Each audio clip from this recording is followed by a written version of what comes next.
4 வருஷம் முன்னாடி அந்த பையன் மாடு மேய்ச்சிக்கிந்தான். இன்னைக்கு கட்சியில மாவட்ட செயலாளரா இருக்கேன். இந்த தடவை எப்படி எம்எல்ஏ சீட்டு அவனுக்கு கிடைக்கும்ன்றாங்க. பதவி இல்லாமலே பல கோடி ரூபாய் சம்பாரிச்சிட்டான். பதவியும் வந்துருச்சுன்னா ஊரையே விலைக்கு வாங்கிடுவேன். அட அதுக்கு தானே இப்ப அரசியலுக்கே வேறது.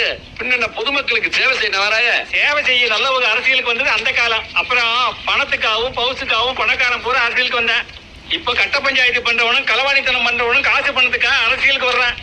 ஊரை பத்தியும் மக்களை பத்தியும் எவன் சிந்திக்கிறேன்? அன்னைக்கு காந்தி அரசியலை கூப்பிடும் போது நல்லவங்க எல்லாம் காந்தி நம்மளதான் கூப்பிடுதாருன்னு சொல்லி முன்னுக்கு வந்து நின்னா.